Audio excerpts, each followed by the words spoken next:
My name is Cristina, and today me and my colleagues Manveer, Kiran, Raquel and Shawn, we will present to you Bournemouth Airport and the modification we need to do in order to accommodate the famous Airbus A380.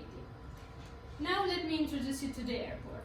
It's located on England's south coast and it's about 10-15 minutes away from the city center. Now a little bit of history.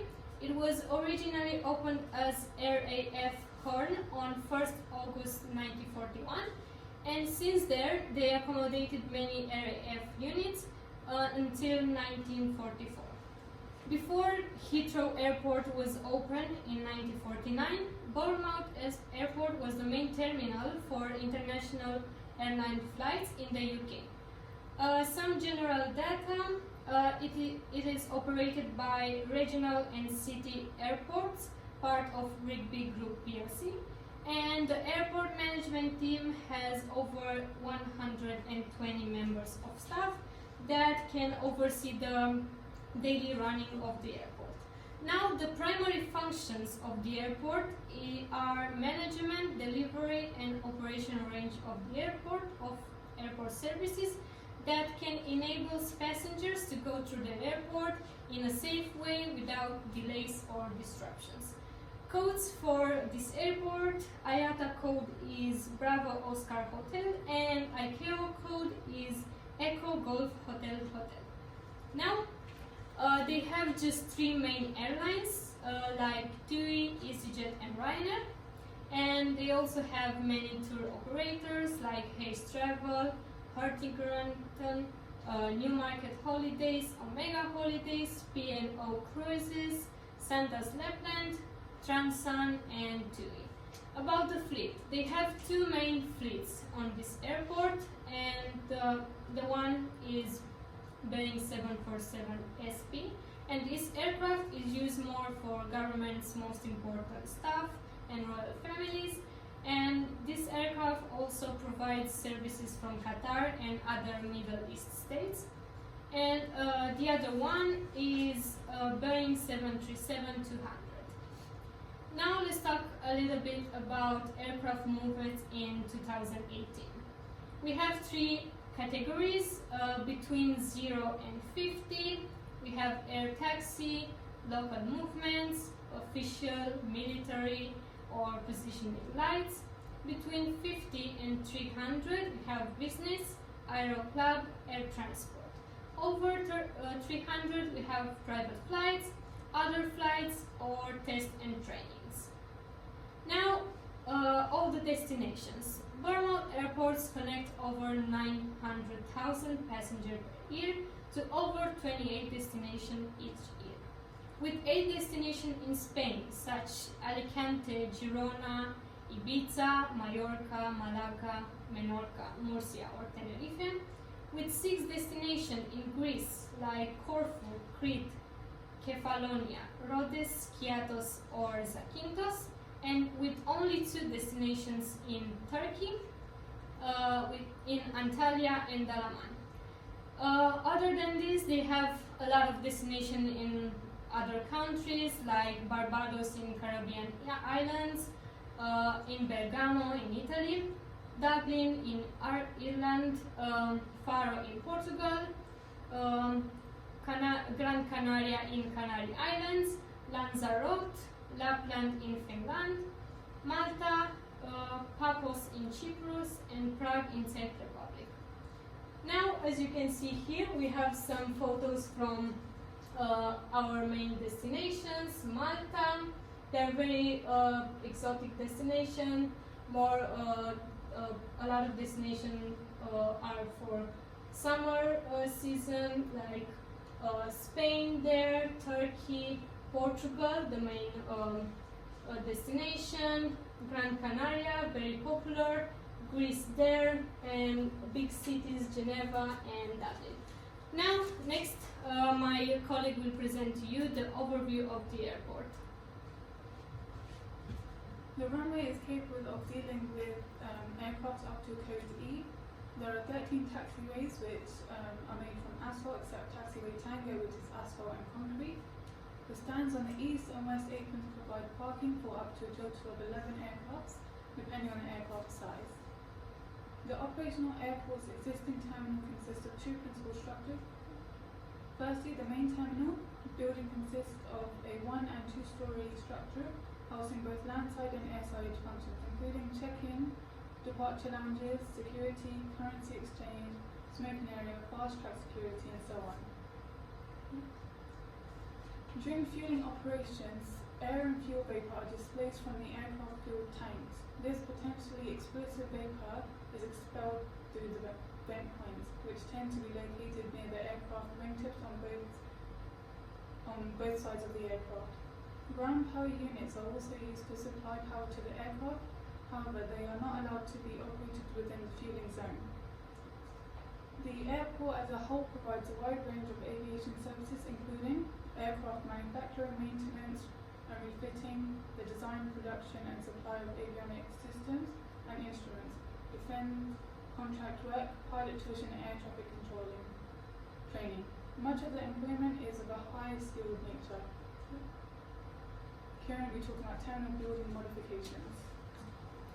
We wanted to change many things as A380 requires, but it will take the airport lots of time and money, as it is a regional airport and it doesn't have any other terminal to for other flights or aircraft, so it needs to be shut down for the construction. So the airport will lose money.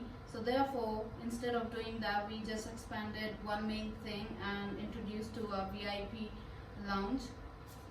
So we already knew that they have enough check-in desk, so we didn't focus on we didn't change or expand this check-in desk. We got to know that from this equation, so number of services per position equal to number of passenger to be served, oblique services rate per minute times specific time in minutes. So we got this number 10, 9.2, and we this to 1 point decimal, so it was 10 desks, and they are enough for the airport, as they have 12 check-in desks.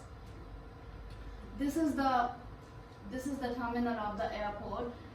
It actually had have all the facilities for the current aircraft, but for A380 it needs some requirement.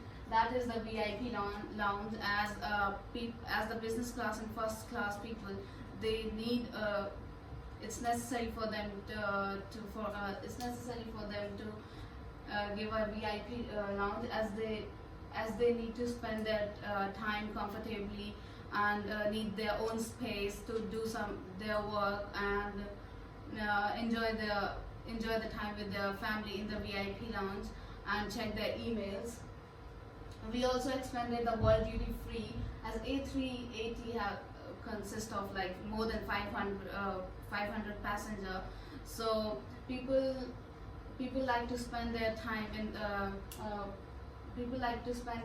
the shopping and buying gifts for their loved ones. And as A380, it has like the business passenger. They want to buy and discover many things in the while shopping. So we expanded the world duty free for the passengers. Also, we included the arrival map, as we don't have the arrival map for the airport right now. So we designed our own arrival map, which has the connection point from the departure terminal, and here's the border force where they can get their passport checked. And these are the toilets. As I have put it near because as someone wants to go toilets, they can use this one.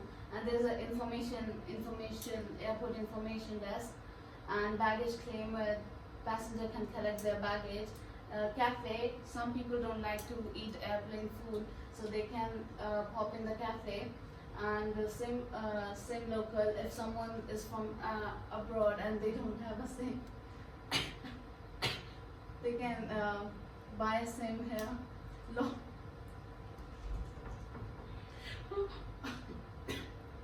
lost baggage. If someone lost their baggage, they can report it here. Money exchange. If someone want to exchange the abroad money, they can exchange an ATM. And world duty free. If someone want to get something for their home. So this is the video of VIP lounge we made. So they have seating area here, couches, and the seating area is the dining area, and the bar is here.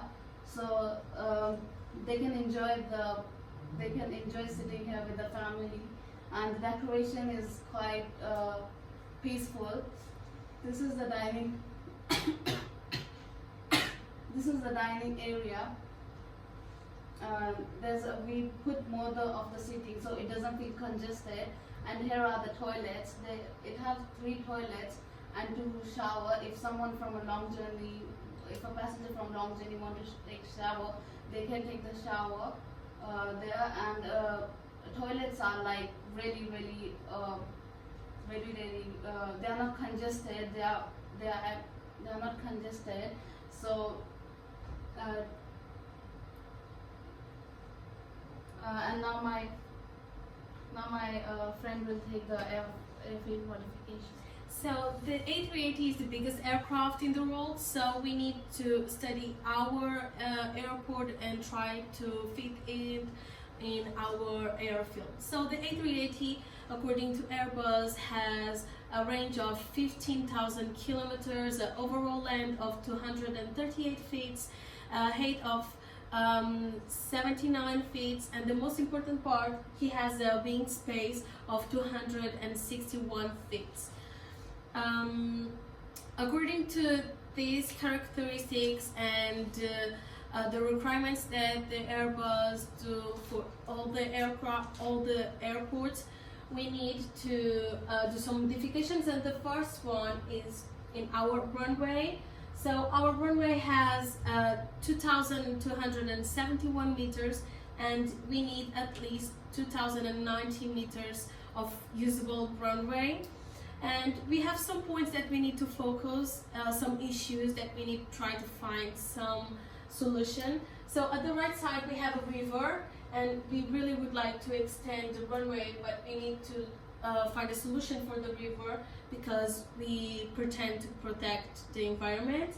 On the left side we have the main road that is connecting the city to the airport directly and to other places of the city, and also the solar panels that needs to be changed from there. So on the left side it will be the biggest modification. We have the runway already, but correctly is just used to return the aircrafts.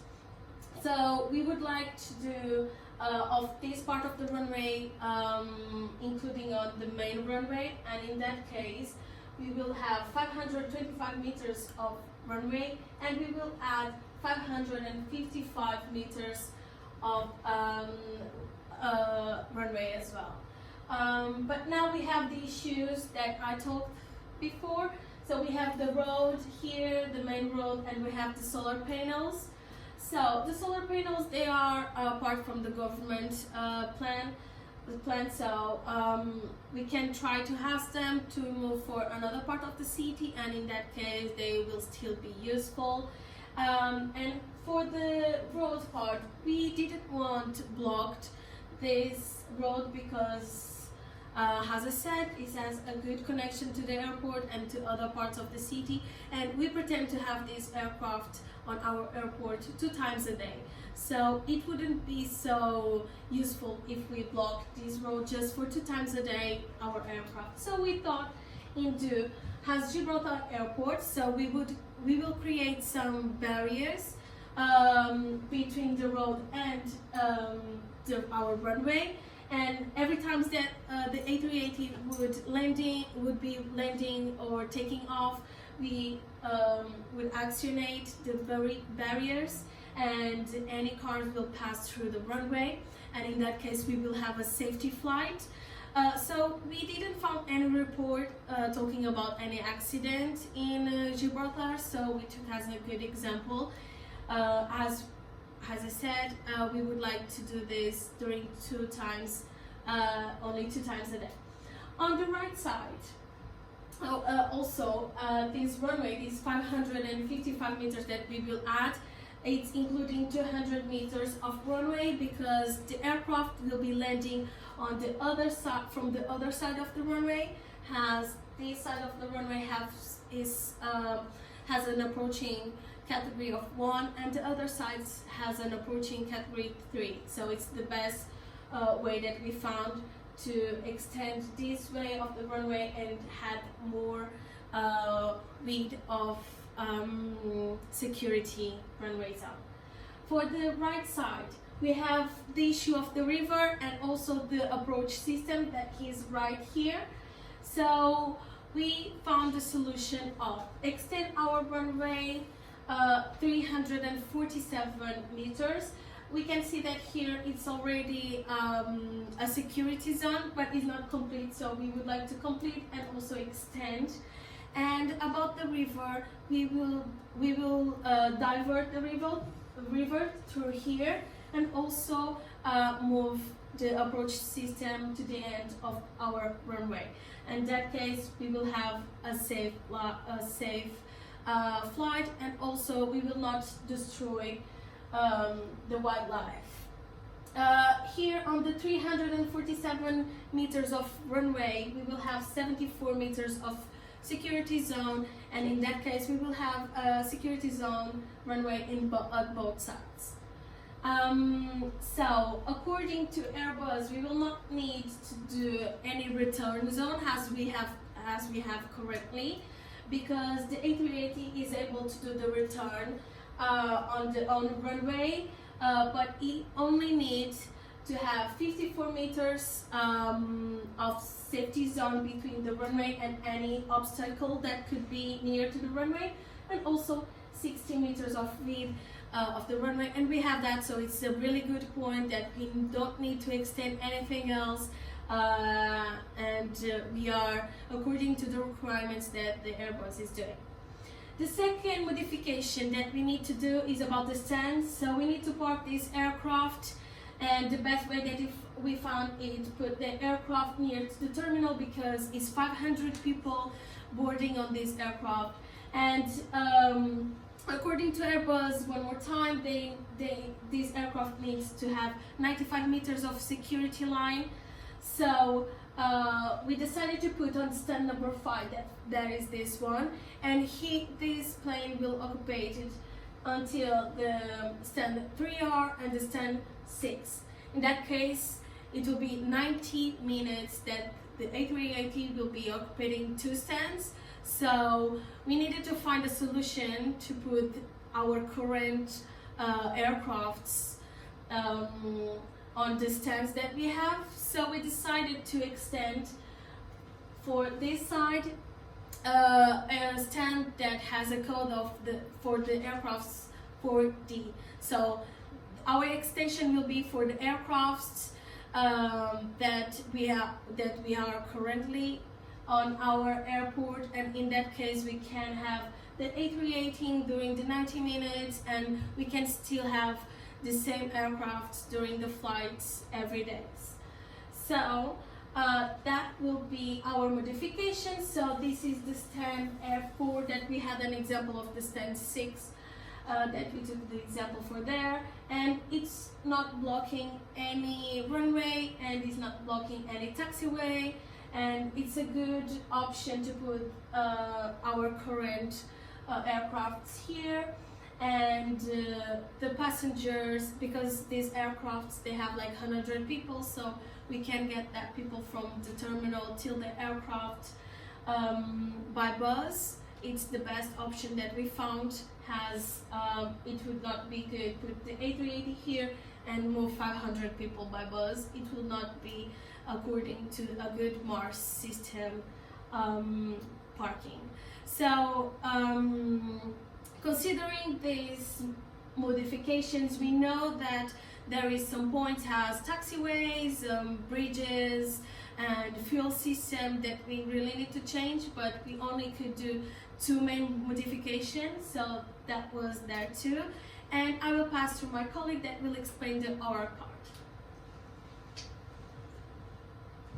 So we'll be going to Bournemouth Airport expansion of runway, which is 3,174 meters approximately.